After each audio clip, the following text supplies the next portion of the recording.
Before we get too deep into this, I just want to go on record to say that I'm not here to change your mind on Final Fantasy VII Rebirth. I want you to like it. I want to like it.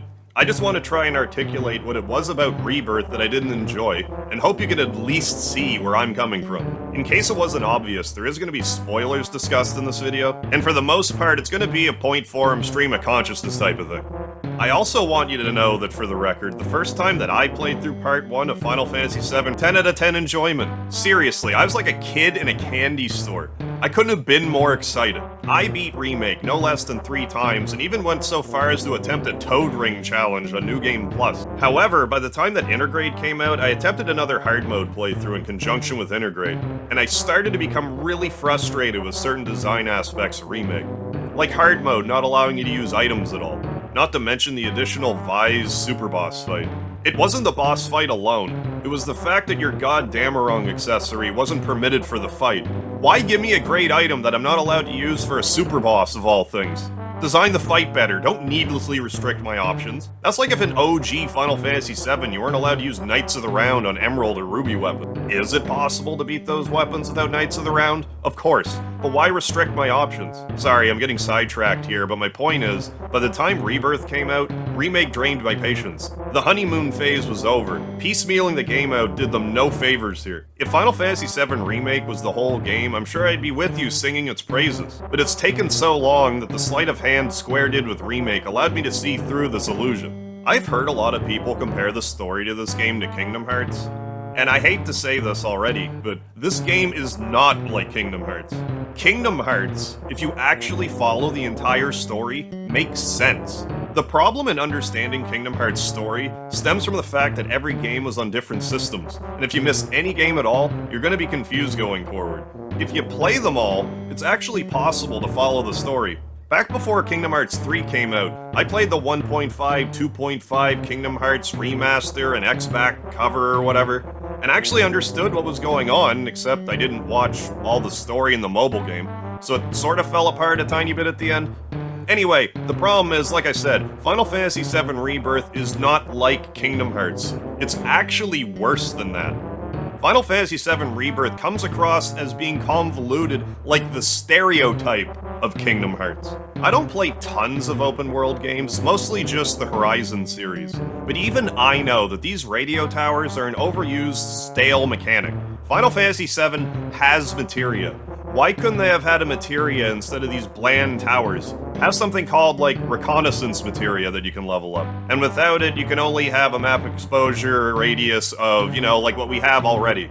But with the materia on, it'll increase the radius to, say, this much. And at level 2, it'll expand to this much. And so on and so forth. Square Enix had always been trailblazers. We should be trying to innovate, not rest on lame old mechanics that were overused on the PS3 era. Like Rebirth's generic crafting system, for another example. And not to mention, the stagger mechanic. Oh my god. Now, I'm a Final Fantasy XIII Trilogy apologist, but why they've hung on so hard to the stagger mechanic is beyond me. So for context, the ATB feature, in its original state, appears in Final Fantasy from 1991 to 2000, which is 9 years. Let's also be generous and include Final Fantasy XII as well, which came out in 2006, which is 15 years. The stagger mechanic has existed in Final Fantasy games now since 2009 to present day, 2024, which is also 15 years.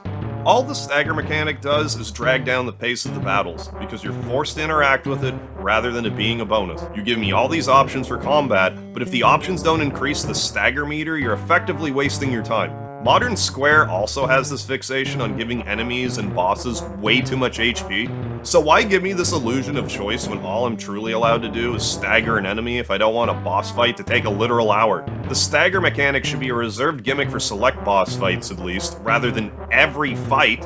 Why is classic mode the way it is? How hard would it have possibly been to freeze enemy and character movement except to attack? Sure, you don't get piddly-ass damage from the regular attacks to chip damage enemies, but add an automatically increasing ATB meter? Not too dissimilar to that ability Barret has in Rebirth, but slow it down slightly. Also don't appreciate how Classic Mode is considered easy mode. Can we not have a hard Classic Mode with a similar adjustment like I suggested? Why are we trying so hard to alienate the original install base for this game? Why are there undodgeable moves in an action RPG? There's no excuse for this. For example, the Red Dragon fight with his lava vomit. Everything should be dodgeable. Period. But it's a hybrid system. No, not hybrid like this. Hybrid through the menuing, sure. If I can't dodge every attack with movement, just make it a proper JRPG. It's bullshit. This is a double piss off for me, because even OG Final Fantasy VII was afraid of float magic for some reason. But the inclusion of float materia here would have been the perfect solution to this issue. It would have also been another avenue for everyone to maintain damage with aerial enemies, which in all fairness are easier to deal with in Rebirth compared to Remake. It comes across as thoughtless, inconsiderate game design. I'm always going to hate how Remake Birth deals with items. I understand that this is an overcorrection from Final Fantasy XV, since you were effectively invincible if you had 99 potions, 99 high potions, and so on, but specifically for hard mode to prevent item usage is also bullshit. If I want to do a no item run challenge on my own, I will. Don't pretend like removing abilities from the player isn't bullshit game design. Design your fights better. I get that they've added a materia to allow more item usage in a normal mode playthrough, which does help, but it should just work on a similar manner without the materia. Like, at least have a separate ATB meter specifically for items between the 3 active party members, so I'm not bumfucked if an enemy flies into outer space with no way for me to naturally recover ATB. Let's talk about the Gold Saucer and the litany of minigames in Final Fantasy VII Rebirth.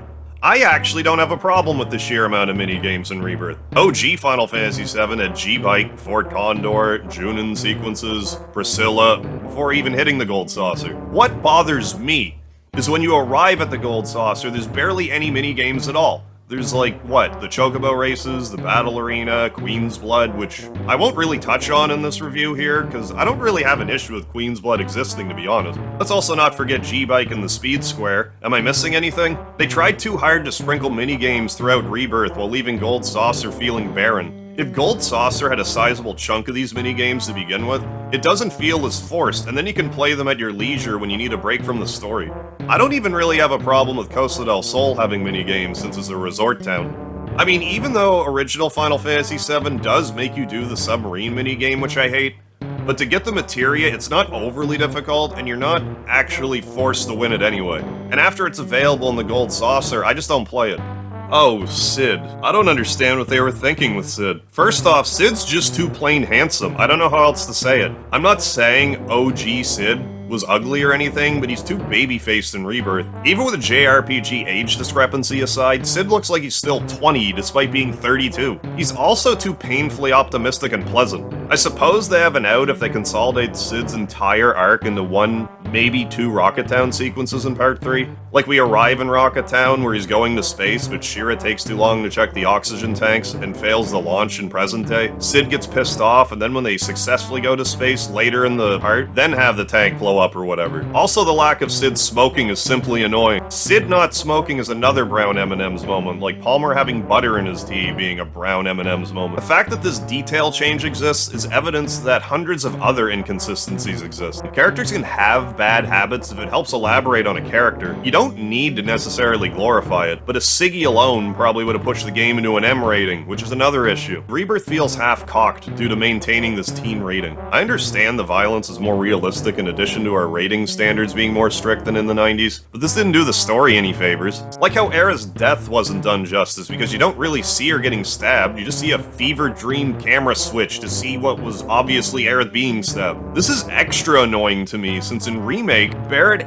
and President Shinra both didn't bleed when Sephiroth stabbed them. Fact check me on this next point, but apparently the Masamune is a legendary sword that doesn't draw blood to begin with, so the Masamune not making Aerith bleed in the original game actually makes sense, given the sword's history. So, why did the Masamune in this case even have to make Aerith bleed? And if you're not going to properly show it to begin with, just remove the blood and have the scene play out like it did in the OG and just stab her with no blood being drawn. The final boss sequence. Oh my god. It's bad enough that it's a 10-phase boss fight, which is not hyperbole, but it removes the emotional weight of Aerith's scene. So in the original game, the original Jenova boss fight was a layup, especially considering they give you a water ring to help you not die during the fight, as to not take away from the emotion of the scene. It's supposed to feel empty. How am I supposed to care about the fact and process that Aerith died because I'm too busy focusing on an ADHD adult boss fight sequence in Rebirth?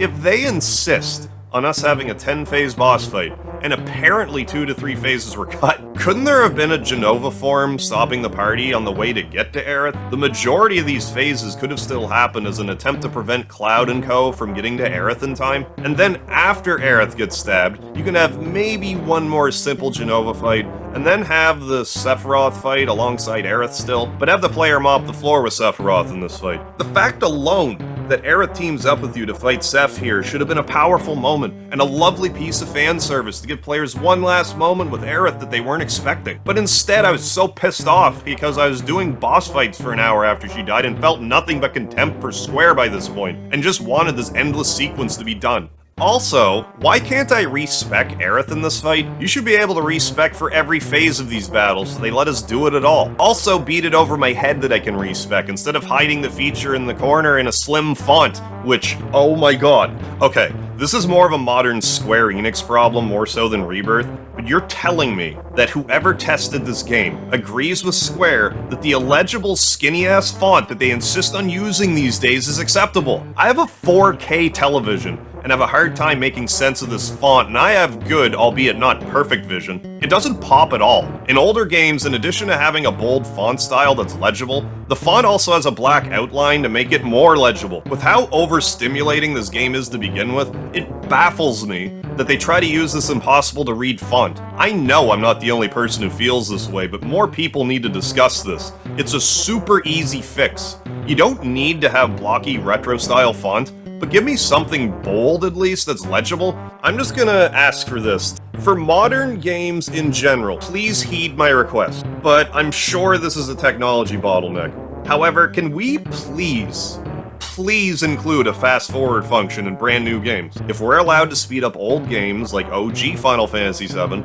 then why is it unacceptable to suggest we fast-forward modern games at our leisure? The problem more lies in that if modern games insist on being 200 hours to complete everything, include a fast-forward to barrel through tedious parts that can be fast-forwarded. Oh my god, all the tedious interactive gameplay in Final Fantasy VII Rebirth. I know this video's turning into old man yells at 4K modern gaming clouds, but there's so much non-minigame activities that add nothing to the story or the experience in this game. Wow, I hit L2 and R2 to turn this wheel in the game. Interactive gameplay! Wow, I hit L2 to make Cloud crawl with his left hand, then R2 to crawl with his right hand. Interactive gameplay! This is even more immersive coupled with the haptic feedback button resistance to spur on arthritis. I know I can turn off this feature for button resistance, but I shouldn't have to.